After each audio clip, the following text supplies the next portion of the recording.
So, Alex, great to have you here today. Good to be here, George. Yeah. And, for those of you watching, Alex is a personal mentor and friend. I consider him the closest thing that I have to a sponsor. He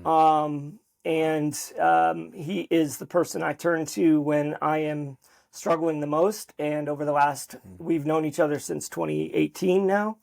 And since 2018, he has been with me as I've went through a lot of changes in my life. And he is a person of wisdom and just a great friend. And I'm just honored to be able to share that with all of you in this podcast today. Alex, to the world, Alex, thanks for being here. It's a pleasure. So you have a really interesting job, and when I try to explain to people what you do, I'm surprised a lot more people don't know about it. But you run an organization called C12.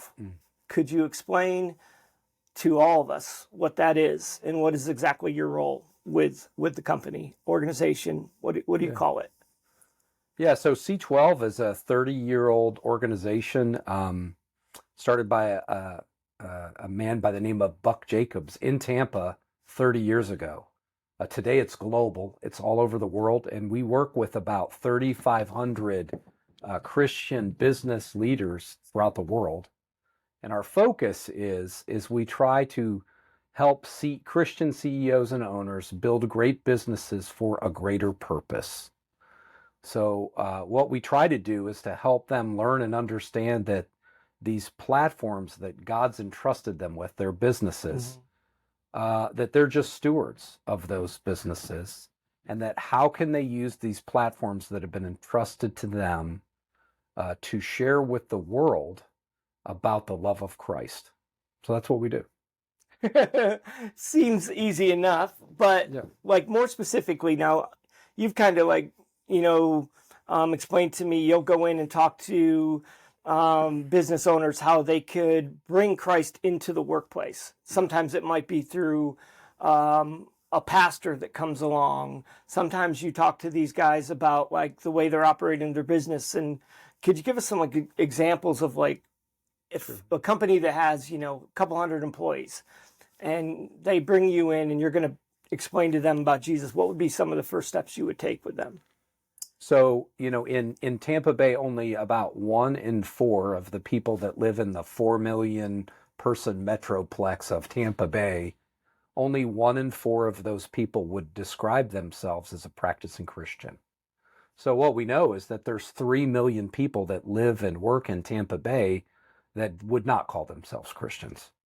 And so part of what we do is we help these business owners, these people that run these businesses to first learn what the law is, because there's certain things you can do and there's certain things you can't do. So part of what we do is we try to teach them about what is legal and what is not. And then what we do, once they have a very firm understanding of what they can do and what they can't do, then we've got 109, they're shovel-ready type ministry things that they can do through their business. So they're all ready to go. And it kind of becomes like install by numbers, kind of paint by numbers kind of a thing. And so we make it very easy for them. So like we've got a company in Tampa, they have 500 employees. One of the things that they recently installed in their business was chaplaincy. And when we know about, people know about it in a hospital and they know about chaplaincy in the military, but what they don't know is you can do chaplaincy through work. And so this one company has installed chaplaincy, and their employees rate it their top benefit. 500 people. Wow. Chaplaincy is ahead of paid time off. It's ahead of paid vacation. It's ahead of profit sharing. It's ahead of any benefits that the company has. The employees say, and we know that given all the challenges with mental health and aging parents and marriage issues and financial struggles and all the things, that people have a lot of challenges. And so here you've got these people that come into their business on a weekly basis and they do chaplaincy type visits and they just love people. Wow. And they rate it in this company, it's got 500 employees. the employees rate it their favorite benefit of anything that the company gives them. So it would seem to me where, okay, if I've ran businesses in the past, even before becoming a pastor. So it's like, okay, you have things that cost a business money, and one of them is retention. Yep. And so if you have a lot of, turnover, constantly having to do new hire paperwork, new hire taxes, all of that, that's costly. It's not an effective way to run a business. So you bring in chaplains, maybe you don't lose as many people to personal reasons that you would normally lose. Is that like a it's $8 a month per person. It's really not a significant expense, and there's tremendous benefits, right? So it's not only caring for the employees' physical, things, right, but also their emotional and their spiritual needs as well. And you do it with somebody who's well trained, who knows what to do, and can serve people and love people in ways that maybe as a business owner, you're not really equipped to be able to do, right? Right. Do you see have you seen like a lot of people come to Christ through? Yeah, this one company, 20 people, in 20 employees, in the last quarter. So three new salvations and 17 recommitments to Christ in one quarter. Wow. So it's a pretty cool thing. Now, do you still have a couple of years? I remember a while back, I don't remember when it was, but you had like an overall vision of like a few years. You're like, I want to see X amount of people in the Tampa Bay area come to Christ. I think it was like, what'd you tell me, like 1 million or? So the average business in America has the opportunity to impact 5,000 people per year, right? So if you take into account employees, their family members, customers, vendors, we have some clients of ours that say that they have the opportunity to impact 1 million people a year. Wow. Right? So with their social media outreach and all their followers and their transactions that they do. So yeah, so our thing was, and what we talk about is what we'd really like to do is to have the opportunity to positively impact over 1 million people a year through our members. Wow. For Christ, right? So that's our kind of big goal. We know that we've got 3 million people in Tampa Bay that don't know about being a Christian or walking with the Lord, or what the love of God is about. They don't know about that. So. Do you see a lot of pushback from employees once people try to implement things like this? No, zero. Because It's voluntary and it's done in a respectful and honoring way. No. I mean, now there's fear about it, that people are going to be upset and people are going to say, but generally speaking, these over 100 things that we do, we've kind of made it relatively easy, these ministry ideas for the business owners to do. And we've got a bunch of partners that we work with that help them do it in the proper and the right way. So we really don't, you got people that are atheists that say, I think that this thing in this company, I think that I think this chaplaincy's been a good thing for our people. I'm personally not going to take advantage of it, but I think it's been good for us as an enterprise. So it's amazing, like when we get through all of the religion that Christianity tends to present to the world, and if we can get to the heart of Jesus the Father, caring and loving and being empathetic for people don't resist that. They resist the other part of Christianity, the other part of the religion and aspect. I think most people, if you're like, hey, I want to bring some loving, caring, empathetic new things to the workplace, who's going to argue with that? Yeah, especially now. I mean, especially people are hurting, right? So I think that lots of people are struggling. So I think, there's just, it's been, sometimes they're fearful about doing these things, but on the other side of it, they're like, man, I'm so glad that I did that.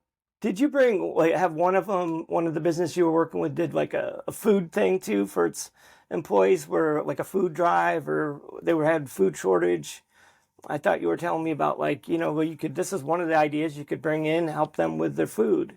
Yeah, there's all kinds of, like during COVID, there was all kinds of opportunities to love and serve people. your employees in different ways, right? So I think it's, the first area of focus with our members really is on, well, how can you love your employees and their families well? What does that look like? Mm-hmm. And everybody's industry and business is different, and the workers are different. We've got a law firm that we work with, and those are all white collar, fairly highly compensated folks, right? Sure. And then we've got another company that's got 50% turnover because they have laborers that work on a construction site, right? And these Yeah. are guys, they won't let them in the equipment. These guys are literally, just they have a shovel. Mm-hmm. And so, and those people come from different places, have different needs than maybe somebody that's mostly office workers. How many businesses are you working with? In the Tampa Bay area, we work with about 90 different Wow. businesses, about 150 different business leaders up in those 90 businesses. Do you do a lot of work with keeping the actual leaders in a good place, so they don't go astray? Sure. I think leaders, whether they're in the nonprofit arena or in the for-profit area, churches, that leading alone can be difficult, right? So one of the things that we do is we want to make sure that we're doing things to care for the leaders, Mm-hmm. right? So that's an important aspect of what we do. So you yourself now, you're in this caring and loving organization, and it's something you're passionate about, but your story is one that's fascinating to me. We've been friends for a long time, and you still say things, and I'm still like, what? You did what? So tell us a little bit about yourself, your story. Yeah, so I grew up, upper middle class family, every opportunity, benefit in life, great parents, went to, good schools, grew up in good neighborhoods, went to college,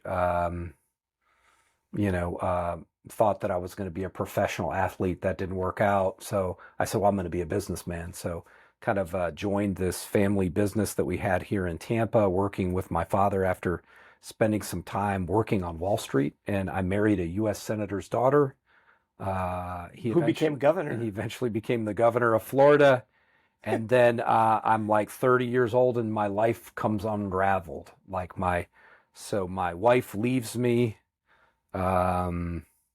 My mother, who was my best friend, was dying from cancer, and my father and I were having difficulties in our relationship, and I quit. He says he fired me, but I remember quitting. I don't really remember, but my father-in-law was the governor of the state.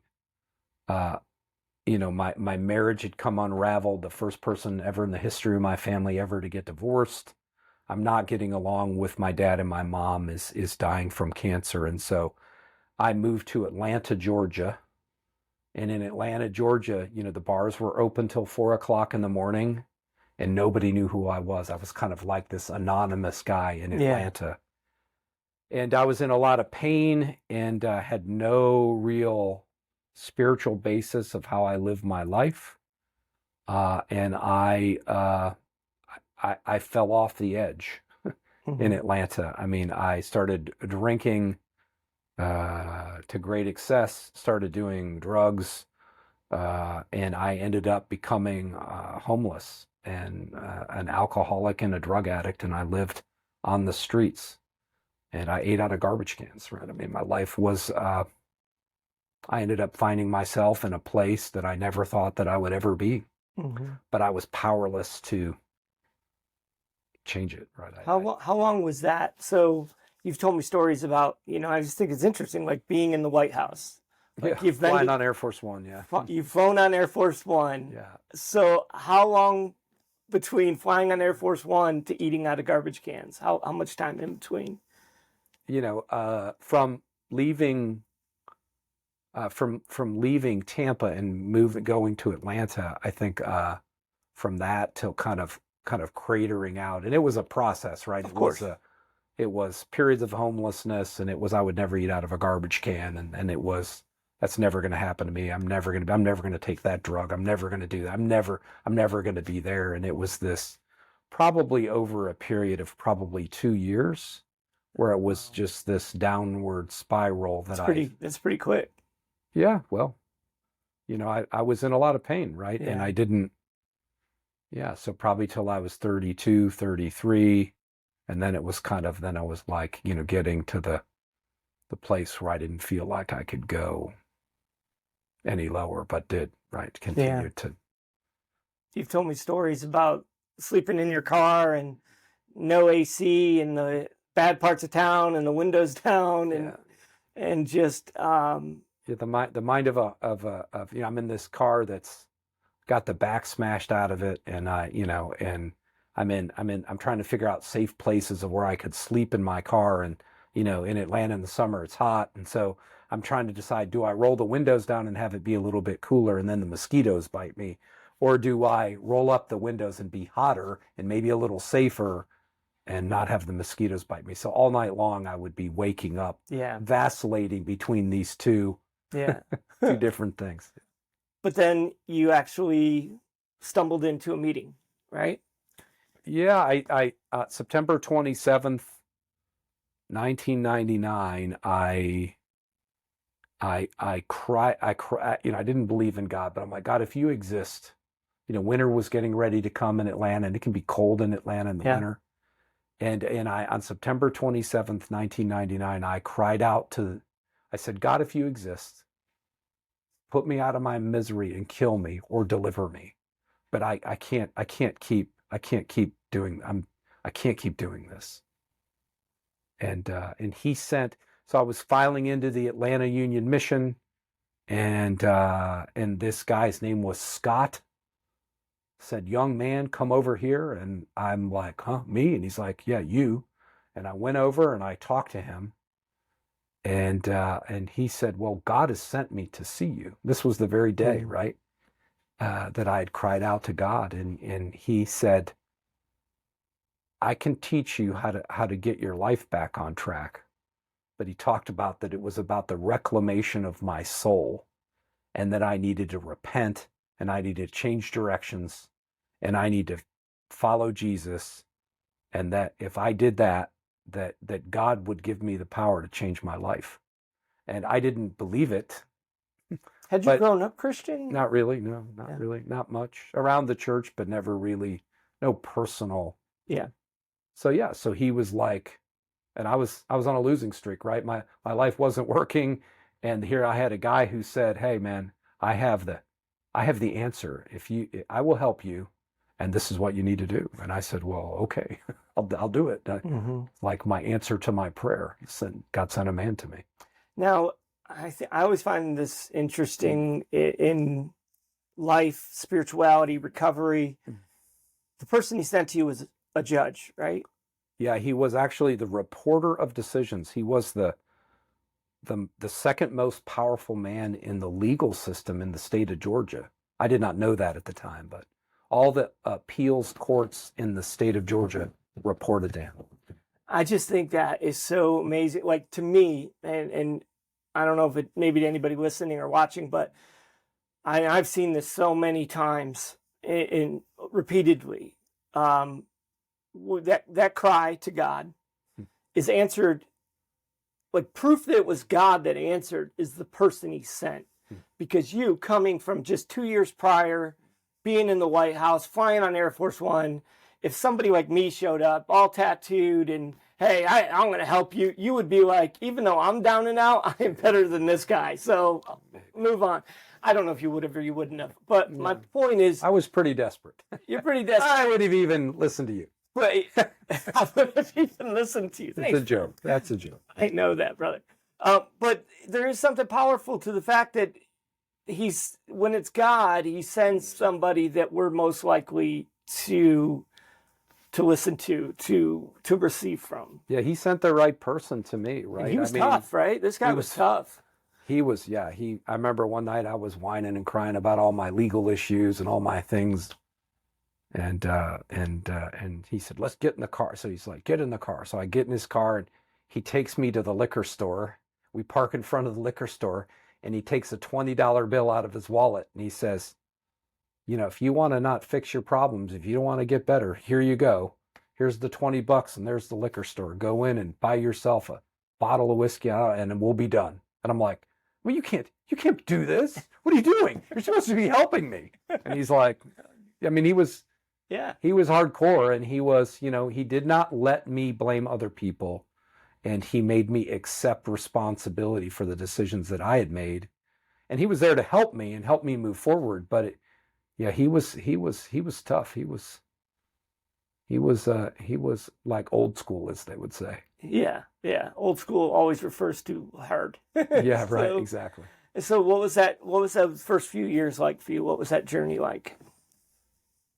I mean, for me, what was just miraculous, I think supernatural, that from that day forward, now I had problems and challenges, and my mind still wasn't right. There was a lot of work that had to be done and still needs to be done on me, right? But my craving for drugs and alcohol was gone. So it was this amazing thing for me when I got to the end of myself and I surrendered and I really asked for help. Like I got nothing left. I surrender.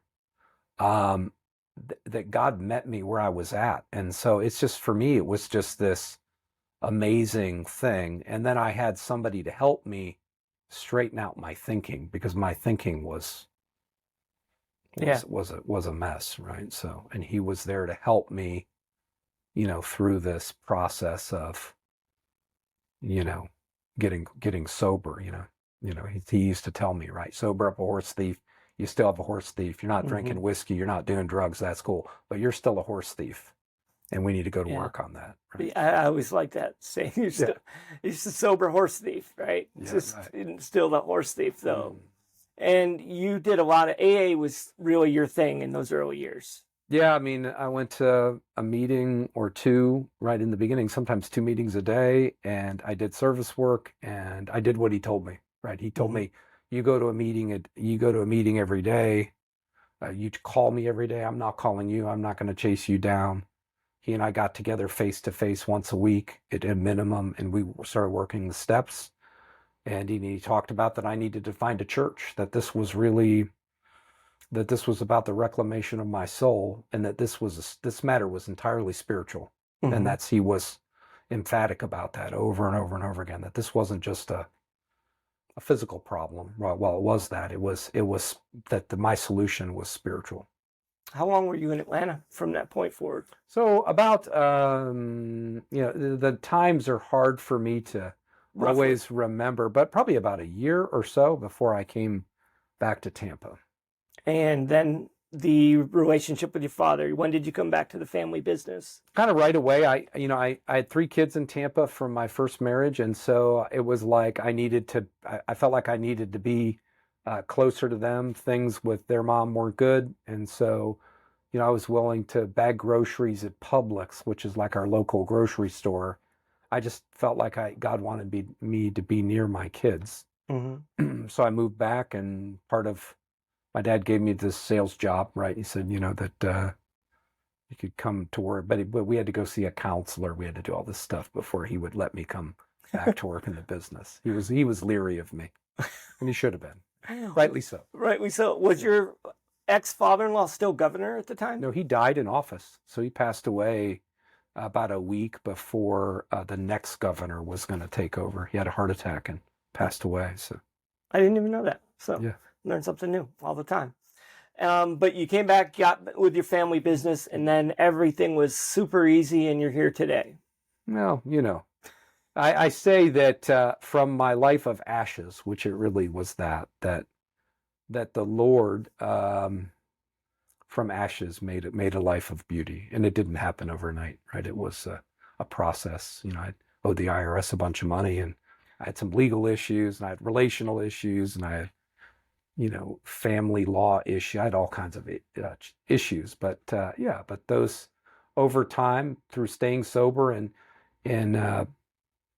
trying to do what God wanted me to do, like on a daily and a situation basis, that over time that my life was transformed. The Lord transformed my life. I know I'm not asking you, because it's a personal matter, Sure. but you really, even after you got sober and came back to God, came to God and everything's going well and you're doing all the right things, but you sort of had an image of, in your mind of where your life was headed with the family business and with everything. And then that was, for one reason or another, we won't get into specifics, but was not there anymore, was taken away from you and you had to redirect. So, and I think that a lot of times in recovery, it's like there's challenges, there's battles. We get sober, there's those early on, fix our legal problems, fix those types of things. But then there's the longer term problems that we don't necessarily see coming. And even though we don't relapse, some people do. Like I'm talking about 5 years in or 3 years, something we don't anticipate happens, but we either relapse or we end up completely not living the fullness of what our life is meant to be because we form resentments or bitterness or whatever. But you had a major obstacle, major challenge happen in your life, and you without going into details, but what's it like when you think after you've done all this work where your life is headed and then it's not? Yeah, so 20 years into sobriety, right? Life happens. Yeah. Happens to all of us, right? We maybe get a diagnosis of some kind of physical illness, or a child could die, or maybe this marriage that you thought was going to last forever falls apart. My situation was like a business, kind of a pretty radical business change. I thought I was always going to be doing this one thing. And then kind of overnight, I found out that wasn't going to be the case. And so, there was some hurt feelings with me. I felt a little bit, I felt betrayal without going into the details. But at the end of the day, what I learned, right, in sobriety is that, in my faith walk, that it's, there's going to be challenges in life. Yeah. Things happen. Life happens to us all. And really, it's like, well, what are you going to do about it? And so, now I look back 5 years later, I look back at that situation that occurred, and Romans 8:28, that all things, not some, but all things work for God's glory for those that love the Lord and are called according to his purposes, right? And that's, I don't know what translation that is, but that's just, and that's a little bit of a paraphrase. I'm probably not exactly quoting it exactly correctly, but now I see that thing at the time that I thought was terrible, that God used it for good. Mm-hmm. Right? I never would have learned about C12. I never would have been a part of C12. I would have just continued on at the course that I'd been on, right? And so I get this opportunity to come alongside people and serve God in a way that I never would have known about. Yeah. So you think, we can cling to those resentments, bitterness for things that happen, but we have to learn to just sort of let them go and let God sort of heal whatever damage is done. But if we don't do that, we can't open our eyes to the possibilities of what our life can become. And you've really helped me in that in the past year, and with me living the ministry that I founded and it not going the way that I wish it would have went, or whatever way I had perceived it going. But it's a matter of either let that go, or it's just going to ruin your life moving forward. What's happened. So we have to learn to grow from that. And in that, there's a sense of like, what's next? And so how did you even find C12? I was going to be like a business, like consultant coach kind of thing. And then I thought, well, there's got to be something that's faith-based. So I went on the internet and I Googled it and I found about C12. And then I called them. They're based in Texas now. And they said, oh, well, we'll connect you with the local guy. Connected me with the local guy. And so it's just kind of like this thing that I'd never heard of. And then when I learned more about it, I'm like, well, I think maybe God's been kind of preparing me maybe my whole life to do this, right?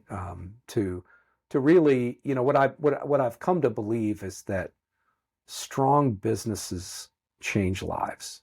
Mm-hmm. And so if I could come alongside business owners, Christian business owners, and help them create strong businesses that they could use them. Many of them, they want to use their businesses to positively impact their employees and their employees' families. But a lot of the businesses are not that strong, right? So they're not really able to. So that's what I found in C12 was this way to help people build strong businesses, and so that's.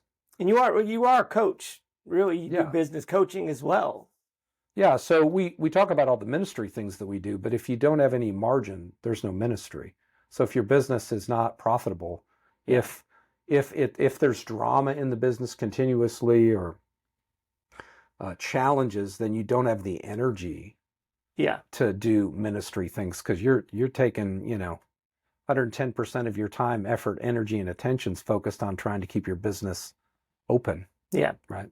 Well, I can tell you that you can be in ministry, and if you're tied into drama and all those other things, you don't actually do any ministry. You're Yeah. just in all those things. So it's like living a healthy, full life.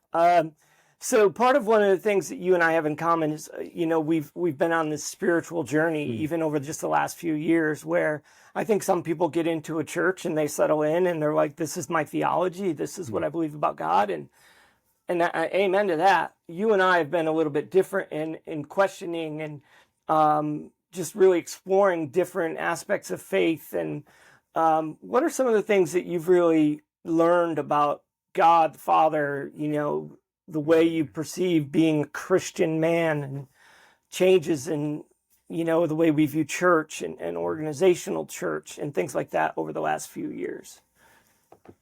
Yeah, I think that I like things to be categorized, right? I mean, in boxes and neat little theology and Yeah. everything squared away and no ambiguity and just everything clean and simple and spelled out, right? And I think that I've probably come to appreciate a lot more about the mysteries Mm. of the faith, right? Of the mystery of marriage. And how God uses that in the sanctification process, right? The mystery of the communion and in Scripture. And, I used to think I had to have everything all figured out and squared away. And now I just realize there's a lot of ambiguity. There's a lot of both and, not either or, and a lot of mystery, right? A lot of things, of walking with Christ imperfectly for almost 25 years. I think there's a lot more mystery now than maybe I thought 10 years ago. Yeah. I think, a lot of people, I think we get this cognitive dissonance from anything that is obviously in front of us, but contrary to what we're proclaiming we believe.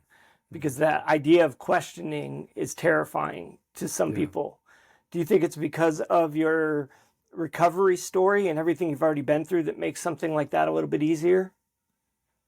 Maybe. I don't know. I've been introduced to some things and some different people and different ways of thought that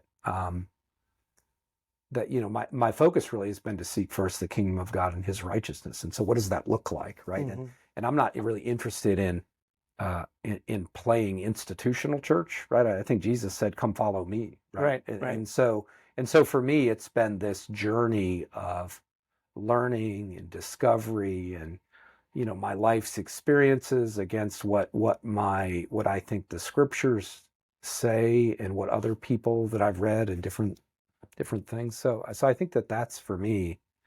And I think a lot of times we expect people to straighten up and fly right and do the right things, but if you don't know about a God who loves you, in the Holy Spirit that he talks about, that believers have a Holy Spirit that lives and dwells inside of us. It's like for me, I think if I never could have gotten sober and fixed all my, the issues and things like that, I could have never behaved right if I hadn't had this awakening, this change inside of me. And so I think that, for me, I think hopefully I've gained patience and understanding and I'm less black and white than I used to be. And, and I think in this day and age in which we live in, and we live in a very polarized, very us versus them kind of a world. And I think that it's not helpful, I don't think, as we seek to follow Christ. I just think that causes lots of division and issues. Makes it a heck of a lot harder, for sure. For sure. So one of the, you said the mystery of marriage. And so a mystery to me is in your marriage, you have 7 kids? Seven. Yeah. 7 kids. So, and you decided to foster. Yeah, so we have 7 children, 7 grandchildren. So I remarried 20 years ago to Melissa, and she was willing to marry me with all of my issues and problems. And so we've been married 20 years, and we have 4 kids, 12, 14, 16, and 18. And then we got involved with a Christian like foster placement agency, and we started learning about the foster care challenges that we have in Tampa Bay, and that there's 100 kids a night that have no place to go. Wow. And so we really have a crisis in Tampa Bay. And so we said, well, my wife said, actually, I think that we should do something about this. And I said, well, okay, I went along with it. And so we did step 1. We went to an info session, and then we went to, but we learned more. And then the next thing you know, I'm in parenting classes to become a licensed foster parent in Florida. And we're doing the paperwork and all the things we have to do. And I would be like, we're done. We're not doing this anymore. My wife said, well, let's just finish this step and we'll see about taking the next step. And then before you knew it, we were licensed foster parents in Florida. And within 24 hours of becoming licensed, getting our number with the state of Florida, we had a little girl. She was 1 at the time. In our house, like within 24 hours. Wow, 24 hours. Yeah. And she's been with you now the whole time? Yeah, 16. We've had her for 16 months. And then 4 months ago, her brother, who's 9 months older than her, which is kind of almost impossible to be 9 months, but it's like 9 months older than her.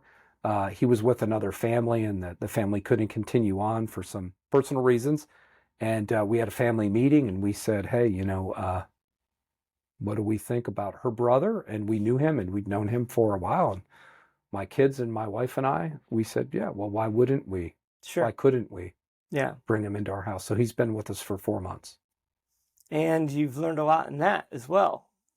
Yeah, I think a little shamefully, I would say that I've become more dependent upon God, right? So I've got these 2 kids that the one that we've had for a fair amount of time, I've become quite attached to her, right? I love her. And this boy that we've gotten for 4 months, he's growing on me. So I'm like him now. In the beginning, it was a hard transition for him. So it was difficult for, I think, everybody. So he's growing on me too. But I pray for these kids because I have so much, the sense of maybe more powerlessness, because they could be removed from our house tomorrow and we might never see them again, right? So this, shamefully, I pray for them more than my biological children, right? Because I have a greater sense of powerlessness, at least in my mind, I think that. So so I cry out to the Lord about their safety and their faith and their life and for their family and for their parents. So it's just really been this exercise in powerlessness, I think, right? Yeah. And greater dependence upon the Lord. Now that is a recovery step. Yeah, for sure. For sure. Yeah. I don't think I could do it, so I got to give you credit just because I think my heart, it's just too hard to be in love with something and then, I'm just too emotional. I don't think you're much more emotionally stable than me, but I don't think that's true. I couldn't do it. So Alex, if anybody wants to learn more about C12, to get involved, to hire you, how can they get in touch with you or the organization? Yeah, so we've got C12 chapters all throughout the world, right? So you can go to joinc12.com, right? And you can find out about local people. Right. They'll connect you with local people. We have people in Brazil and in South Africa and in Malaysia, China, opening up in England and all throughout the U.S. So, all right. Yeah, so. and I'll put that information on the bottom Yeah. of the screen. If there's somebody watching this that's struggling, we'll end with this. You have a message for them? Yeah, I think for me,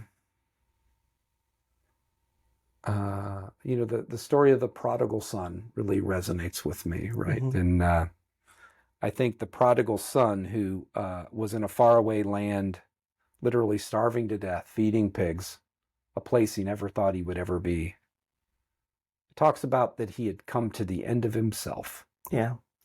And I think that for me, if you're really at the end of yourself, right? If you really come to a place of complete and total surrender, that for me, that and only when I got there,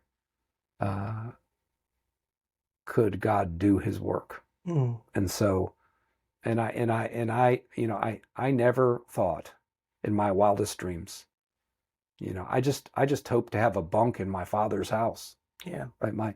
I just wanted to find a clean, dry, off the street place. I wasn't asking for much. And God gave me way more than I ever could have ever hoped or imagined for myself. Amen. So it's there. It's there for the person. Yeah. So take that to heart, everyone. So Alex, thank you for being with us and sharing your amazing story.